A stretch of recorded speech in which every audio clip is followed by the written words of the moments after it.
আজ পয়লা বৈশাখ 1432 বঙ্গাব্দ মঙ্গলবার। শুভ নববর্ষে প্রীতি ও শুভেচ্ছা জানিয়ে শুভ নববর্ষ সম্পর্কে বাংলার এই প্রতিবেদনটা সবার জন্য তুলে ধরছি। এটি বসন্ত ফসলের উপর ভিত্তি করে একটি উৎসব যা বাংলা ক্যালেন্ডারে নতুন বছরের প্রথম দিনটিকে চিহ্নিত করে।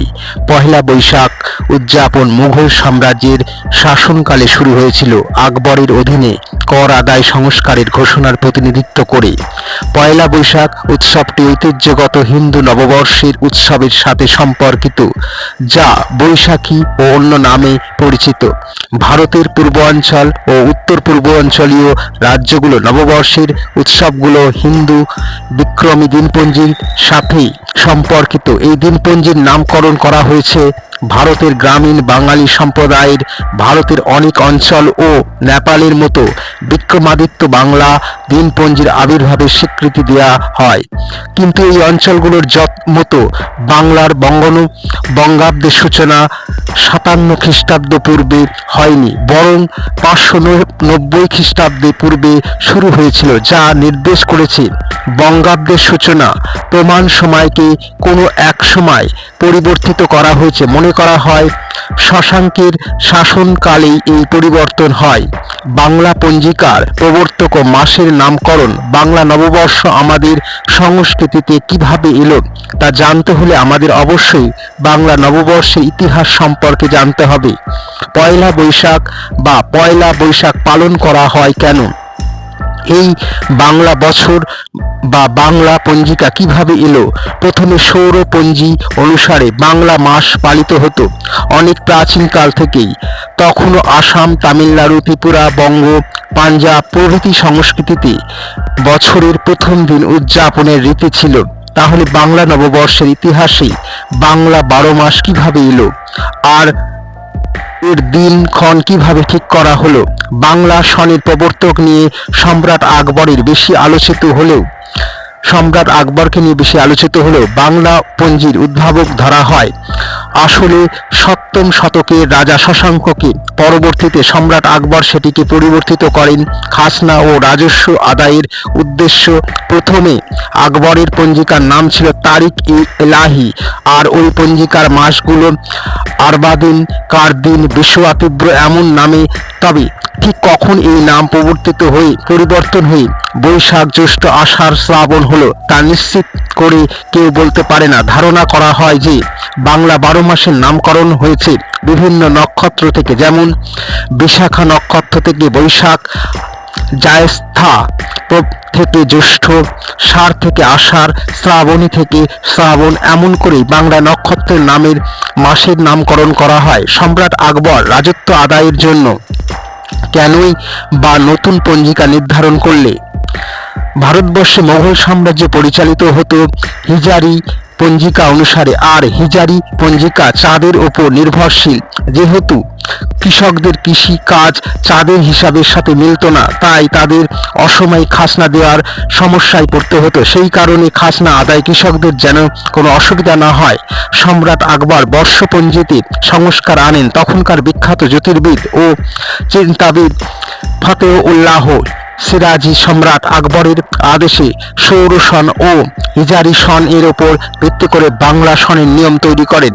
1584 খ্রিস্টাব্দের 10ই মার্চ বা 11ই মার্চ থেকে প্রথম বাংলা সন গণনা করা হয়। তবে আনুষ্ঠানিকভাবে খাজনা আদায়ে এই গণনা কার্যকর শুরু হয়েছিল 1556 সালের 5ই নভেম্বর থেকে।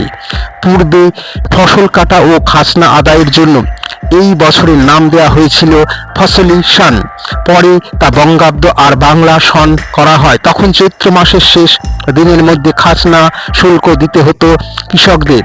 তাই তখন থেকেই সম্রাট আকবর কৃষকদের জন্য মিষ্টি ও সাংস্কৃতিক অনুষ্ঠানের আয়োজন করতেন।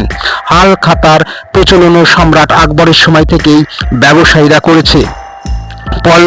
পয়লা বৈশাখ বাঙালি জাতির এক অবিচ্ছেদ্য সাংস্কৃতিক ঐতিহ্য। এটি বাংলা নববর্ষের প্রথম দিন, যা সাধারণত ইংরাজি বর্ষপঞ্জি এপ্রিল মাসের 14 বা 15 তারিখ পালিত হয়। পয়লা বৈশাখ বাঙালির জীবনে শুধু একটি দিন নয়, এটি এক আনন্দ, ঐতিহ্য ও সংস্কৃতির মিলন মেলা। এই দিনে মানুষ পুরনো বছরের গ্লানি ভুলে নতুন উদ্যমে জীবন শুরু করার প্রত্যয় ব্যক্ত করে। পয়লা বৈশাখের ইতিহাস অনেক প্রাচীন। এটি মোগল সম্রাট আকবরের আমলে প্রবর্তিত হয়। তখন কৃষি প্রধান সমাজে খাজনা ও আদায়ের সুবিধার্থে হিজারি সালের পরিবর্তে একটি সৌর বাংলা সাল প্রবর্তন করা হয়। আসল কাটার মৌসুমের সঙ্গে সামঞ্জস্য রেখে বাংলা সাল গণনা শুরু হয়। এই প্রবর্তিত সালকেই পরবর্তীতে পহেলা বৈশাখ হিসাবে উদযাপন করা শুরু করা হয়। ইতিহাস বলে ফসলি সাল হিসাবে এর সূচনা হয়েছিল। ধীরে ধীরে এটি বাঙালির নিজস্ব বর্ষপঞ্জি ও সাংস্কৃতিক ঐতিহ্যে পরিণত হয়। পয়লা বৈশাখে সূর্যোদয়ের সঙ্গে সঙ্গে উৎসব শুরু হয়। ঢাকা শহরে রমনা বটমূলে ছায়ানটের আয়োজন করা সূর্যোদয়ের গান দিয়ে এদিনের সূচনা ঘটে। লাল সাদা পোশাকি নারী পুরুষ তরুণ তরুণীরা অংশ নেয় এই আয়োজনে। নারী পরিধান করে শাড়ি আর পুরুষ পরে পাঞ্জাবি পাজামা। মুখে মাখে আলপনা, হাতে পরে চুড়ি ও ফুলের মালা। এছাড়াও একে বরণ করতে মঙ্গল শোভাযাত্রা বের করা হয়, যা ইউনেস্কো কর্তৃক বিশ্ব সাংস্কৃতিক ঐতিহ্য হিসাবে স্বীকৃতি পেয়েছে। এটি ঢাকা বিশ্ববিদ্যালয়ের চারুকলা অনুষদের ছাত্রছাত্রীরা আয়োজন করে থাকে। শোভাযাত্রায় থাকে নানা রঙের মুখোশ, বিশাল আকৃতির পাখি, হাতি, বাঘ, কচ্ছপ সহ বিভিন্ন রূপকথার চরিত্র।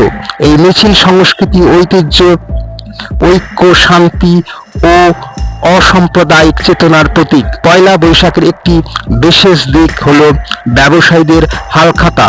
বছরের প্রথম দিনে ব্যবসায়ীরা পুরনো হিসাব নিকাশ চুকিয়ে নতুন খাতা খুলে থাকেন। ক্রেতাদের মিষ্টিমুখ করানো ও শুভেচ্ছা জানানোর মাধ্যমে সম্পর্ককে নতুনভাবে শুরু করা হয়। এটি মূলত ব্যবসায়ী ও ক্রেতার মধ্যে সৌহার্দ্যপূর্ণ সম্পর্ক স্থাপনের একটি চমৎকার রেওয়াজ। এই দিনে বাঙালির খাদ্য তালিকায় থাকে পান্তা ভাত, ইলিশ মাছ, শুকনো মরিচ, ডাল ইত্যাদি। খাবার গ্রহণের মধ্যে রয়েছে ঐতিহ্য ও সংস্কৃতির ছাপ। এছাড়াও ঘরে ঘরে নানা ধরনের পিঠাপুলি, মিষ্টান্ন ও মজাদার খাবারের আয়োজন করা হয়। বিভিন্ন সাংস্কৃতিক সংগঠন ও গণমাধ্যম দিনব্যাপী অনুষ্ঠানের আয়োজন করে। গান, কবিতা, নাটক, লোকনৃত্য, পালাগান ইত্যাদির মাধ্যমে বাংলা সংস্কৃতিকে তুলে ধরা হয়। গ্রামাঞ্চলে মেলা বসে, যেখানে কুটির শিল্প, হস্তশিল্প, নাগরদোলা, বায়োস্কোপ সহ নানা ঐতিহ্যবাহী আয়োজন দেখা যায়।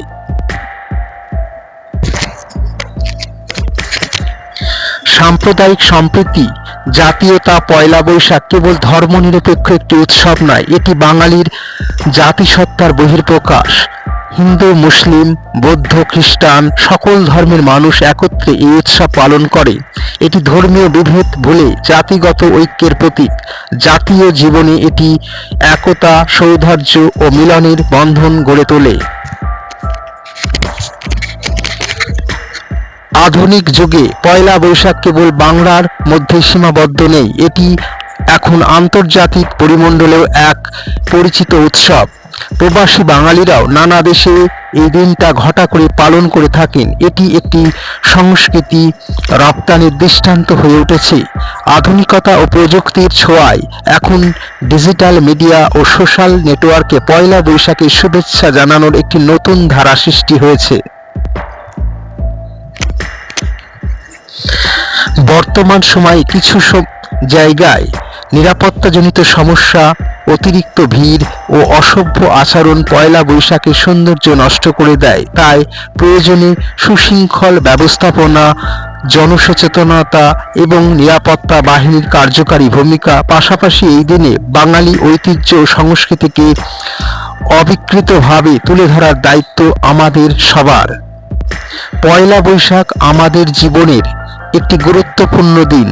এটি শুধু একটি তারিখ নয়, এটি আমাদের কৃষ্টি, সংস্কৃতি, ইতিহাস, ঐতিহ্য ও আত্মপরিচয়ের প্রতীক।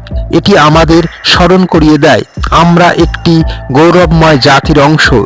তাই আসুন পয়লা বৈশাখের চেতনায় উদ্বুদ্ধ হয়ে আমরা সবাই একসঙ্গে এগিয়ে যাই।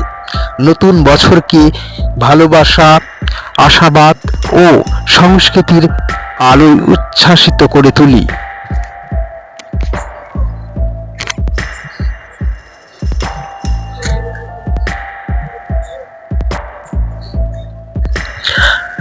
ধন্যবাদ সবাইকে। এই নববর্ষের আন্তরিক প্রীতি ও শুভেচ্ছা এবং অভিনন্দন জানাই সবাইকে। ধন্যবাদ।